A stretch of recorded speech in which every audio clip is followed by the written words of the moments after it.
Para ibu dan bapak, saudara-saudari, para sahabat Daily Fresh Juice dimanapun Anda berada, kita berjumpa kembali hari ini, Jumat 12 November, peringatan wajib Santo Yosafat, seorang uskup dan martir.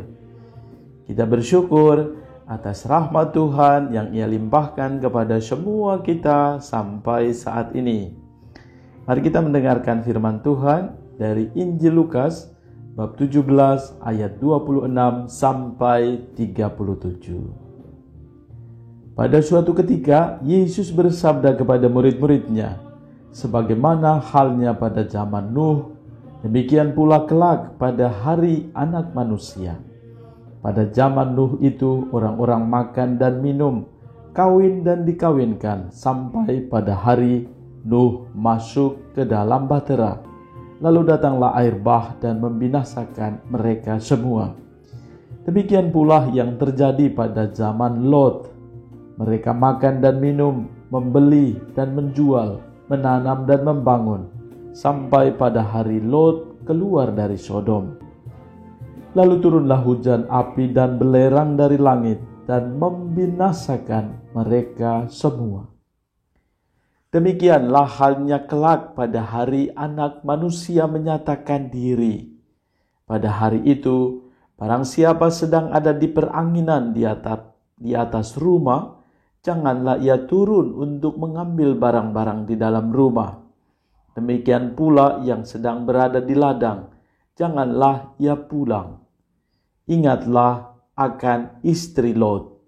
Barang siapa berusaha memelihara nyawanya, ia akan kehilangan nyawanya. Dan barang siapa kehilangan nyawanya, ia akan menyelamatkannya. Aku berkata kepadamu, pada malam itu, kalau ada dua orang di atas ranjang, yang satu akan dibawa dan yang lain ditinggalkan. Kalau ada dua orang wanita yang sedang bersama-sama mengilang, yang seorang akan dibawa dan yang lain akan ditinggalkan. Kalau ada dua orang di ladang, yang seorang akan dibawa dan yang lain akan ditinggalkan. Para murid lalu bertanya, "Di mana Tuhan?" Yesus menjawab, "Di mana ada mayat, di situ berkerumun burung nasar." Demikianlah Injil Tuhan. Terpujilah Kristus. Para sahabat Daily Fresh Juice yang dikasihi Tuhan, bacaan yang kita dengarkan ini mengajak kita sekalian untuk menyadari bagaimana kelak pada hari Anak Manusia menyatakan diri atau parusia, kedatangan Tuhan di akhir zaman. Tentu hal ini kita pun mengalami akhir-akhir ini situasi-situasi, pernah juga kita merasakan, mengalami juga dan mendengar bahkan membaca bahwa ada yang meramalkan kapan akhir zaman itu ada, kapan akhir zaman itu datang. Atau ada yang menyampaikan kepada kita tanggal-tanggal tertentu di mana hari kiamat itu akan muncul. Tetapi dari firman Tuhan dan juga sebagai orang beriman, kita menyadari bahwa parusia atau hari kedatangan Tuhan itu tidak kita sangka-sangka, tidak ada satupun yang tahu. Dikatakan dalam bacaan ini sangat jelas, dikisahkan dari zaman Nuh juga sampai pada hari di mana Tuhan menyatakan diri. Dan dikisahkan di ayat 31 kisah-kisah bagaimana pengalaman kedatangan Tuhan itu, yakni kita tidak akan tahu kapan dan saatnya bagi setiap kita. Atau untuk mudah kita pahaminya, yakni berkaitan dengan kematian. Yang pasti bahwa kita semua akan dipanggil oleh Tuhan atau kembali ke rumah Tuhan. Namun kita tidak akan tahu pasti kapan dan saatnya bagi saya. Andaikan saya sudah tahu tanggal kematian saya, andaikan saya sudah tahu tanggal kapan saya akan kembali ke rumah Tuhan, bisa jadi kita mengundang banyak orang atau sungguh-sungguh tahu dan mempersiapkan segala sesuatu. Namun di balik kasih firman dan sabda Tuhan yang kita dengarkan ini mengajak kita sekalian untuk boleh membangun sikap hati kita, karena ketidaktahuan kita kapan saatnya bagi Tuhan untuk datang menyatakan diri maka kita diajak untuk boleh beriman dengan sungguh dan menyadari akan kasih Tuhan ini. Sebagaimana kita mempersiapkan hari-hari hidup kita. Dan bagi saya, ajakan juga bagi kita semua, pertama-tama tentunya sebagai orang beriman, kita mengetahui tujuan hidup kita, yakni berjumpa dan bersatu dengan Kristus di dalam kerajaan surga.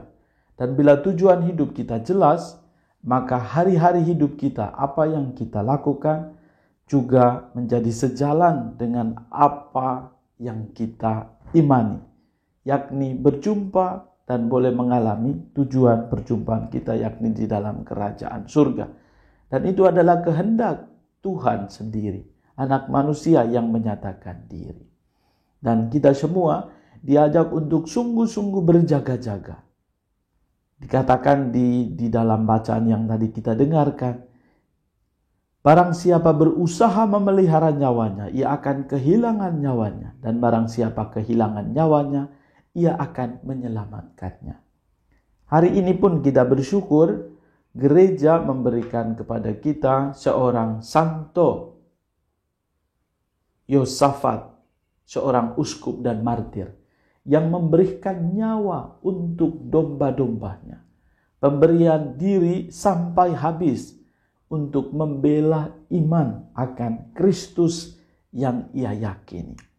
Kita pun masing-masing kita diajak untuk boleh menjadi pribadi-pribadi duta keselamatan karena iman kita kepada Kristus. Sebagaimana juga dalam kitab suci, dalam Injil Matius bab 10 ayat 39, barang siapa kehilangan nyawanya karena aku, akan memperolehnya kembali untuk selama-lamanya. Kita diajak untuk tidak hanya bersenang-senang di dalam hidup ini, namun kita diingatkan untuk boleh memiliki hidup yang sungguh-sungguh berarti bagi diri kita dan juga bagi sesama. Kita harus bijak dan berusaha untuk memandang ke masa depan, yakni tujuan hidup kita. Untuk apa kita memiliki segalanya tetapi kehilangan nyawa kita sendiri? Hidup seperti ini, hidup kita perlu waspada, kita perlu berjaga-jaga, dan perlu menentukan tujuan hidup yang jelas. Memang benar bahwa kita tidak tahu pasti kapan yang Tuhan datang menyatakan diri, tetapi kita semakin percaya menyiapkan diri kita agar pada hari kelak kita dipanggil oleh Tuhan, kita siap sedia. Kita tidak lagi tawar-menawar, oh Tuhan jangan panggil saya dulu, anak saya masih kecil-kecil. Oh Tuhan jangan panggil saya dulu karena saya masih belum mewujudkan cita-cita saya. Tidak ada tawar-menawar ketika Tuhan datang, ketika anak manusia menyatakan diri. Dan inilah kita boleh memaknai bahwa kesiapan diri kita, kewaspadaan kita, dan jauh dari itu adalah motivasi hidup kita agar hidup kita ini sungguh bernilai dan berarti bagi banyak orang. Mari kita hening sejenak di hadapan Tuhan. Kita mohon agar kiranya inspirasi sabda Tuhan hari ini tidak membuat kita takut dan cemas, tetapi membantu kita untuk senantiasa berjaga-jaga, mempersiapkan diri. Dan pada akhirnya kita pun boleh meneladan semangat hidup kemartiran Santo Yosafat yang mengatakan, Tuhan berikanlah kepadaku rahmat untuk mencurahkan darah saya demi kesatuan gereja dan atas nama ketaatan kepada Bapa Suci. Kita mohon agar militansi hidup beriman kita atau kemartiran semangat karena ditopang oleh iman akan Yesus Kristus membantu kita untuk semakin mewujudkan iman kita menjadi pribadi yang membawa kesaksian dan perjuangan demi keselamatan banyak orang. Tuhan menganugerahkan berkat bagi kita semua, keluarga dan komunitas, dalam nama Bapa dan Putra dan Roh Kudus. Amin. Salam Fresh Juice.